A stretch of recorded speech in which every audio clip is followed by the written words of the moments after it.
What's up everyone, it's Neon Velocity and I'm back with my very first video of 2021 as it relates to Gears 5 and how to play PvE with the pilot class. But before we do that, I want to let everybody know that yesterday I uploaded my first video of 2021, and in that video I talk about what happened in 2020 and what my 2021 goals are. So make sure that you click the link in the top right corner of this video or down below and check that out. Let me know what you guys think of it. It was a really good video that I felt it was just raw emotion, just everything that was authentic, and a recap summary. So let me know what you guys think. But in terms of this video, let's get into it. We're going to be discussing the pilot class and how to play the pilot class in PvE. The pilot class is a very unique class because it has the ability to use the silverback, which was introduced in Gears 3 in Horde, and it was a really good class to use. It was really spamful.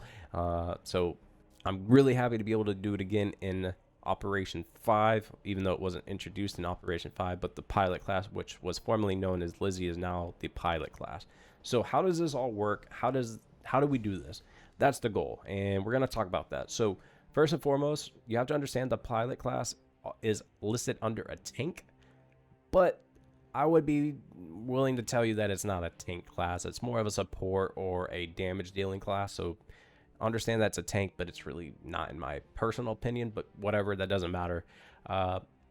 Make sure that you understand that the silverback is the key to playing the pilot. So when you have the silverback and you're on boss waves or in a really like hairy situation in escape, that's when you want to deploy that silverback. So how do you get the silverback? How does it go? What's the keys here? That's the focus. So with the passive ability of the pilot, you have the ability to take damage. So every time that you get hit, you have the ability to reduce your cooldown of the silverback. So if you're in escape, you don't have your silverback ability right away.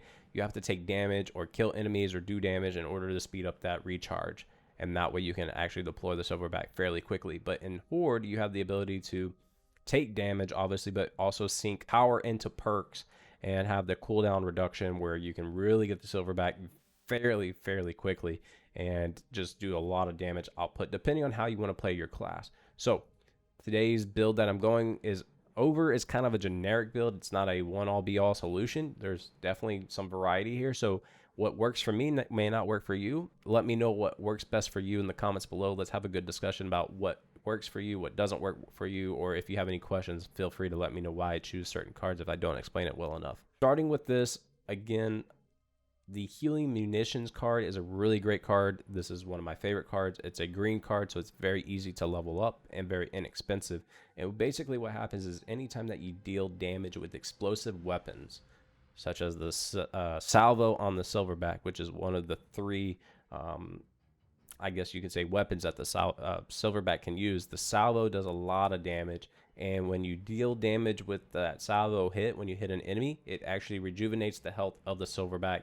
And when you're playing on high level difficulties, in particular in Horde, this is a really nice card to have because of the fact that you can rejuvenate your health fairly quickly with 1 or 2 splashes of silverback hits. But you can also pair that with the silverback salvo card, and it's a legendary card, so it's going to be fairly expensive to get to level 6.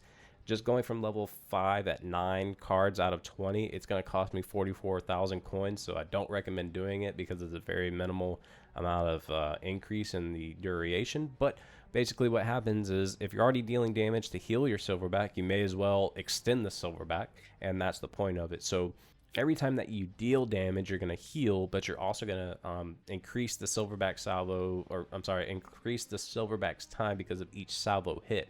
So each time you hit at level 5, you get 1.2 seconds of duration added, which may not seem like a lot, but when you're hitting multiple enemies, it really stacks up fairly quickly, and you can use it for almost a whole wave or longer, depending on where you are and what map you're playing, of course, and in terms of Horde. But in Escape, it's nice to have it because you never know where you're going to be and where you need it, so it's good to have it. Now, in terms of the silverback, that's what this whole build's set up on, is I also like to equip the Bleeding Mulcher card. Now, the reason I like to do that is because when you equip the Mulcher on the silverback, you get to cause bleeding damage, and you can see that I only have it at level 4, so this goes up to about 55% at level 6, and it's not that expensive. It is a purple card, but it is expensive, but it's not that expensive in comparison to a legendary card, which is gold. And basically The goal is to alternate between the salvo and the mulcher.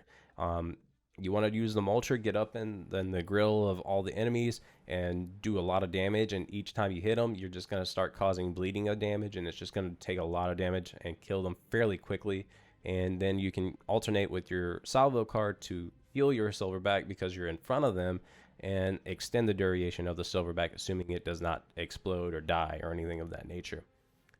Now, when you pair these three cards, you're doing damage, you're extending it, you're doing a lot of damage.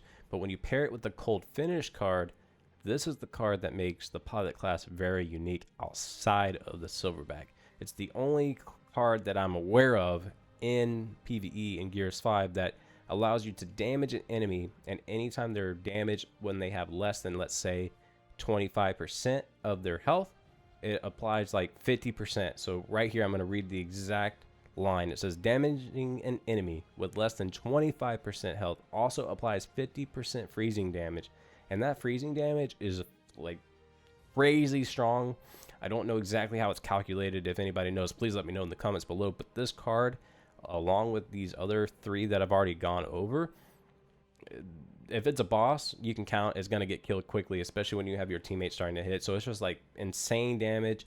Make sure that you're using this. It's good for any enemy. It doesn't matter if it's a boss, but anytime you can freeze an enemy and then just do some high damage output and kill them, it's a win, especially when your objective is to kill the enemies, as this setup is. Now, again, in terms of the map, if you're playing on Horde, depending if you have a mechanic or a robotics expert or something of that nature, you may not want to use this card, but if you do, you'll want to use it, and that's the hammer. And you can see that I only have it at level 2, and at level 2, the drop shot deals 40% extra damage and stuns the enemy for 2 seconds. So when you're doing this, the damage output is extremely high. You're stunning the enemies, which is good because then they're immobile, and you're reducing that cooldown, assuming you've already used the silverback, and you're getting it fairly quickly. Now, this card can be useful on some escape hives, so I don't necessarily say don't use this, but I would be very careful about using this in escape, and I would focus more on your silverback cards. Or you could actually, in return, throw on like aggressive armor for escape, where anytime you deal damage, you actually gain HP or stem, depending on where you are in your life. This is a really nice card to use as well. One of my favorites, but not something that I equip with what I'm doing when I play. And you could also do, let's see, another good card to use here would probably be the quick ice cannon.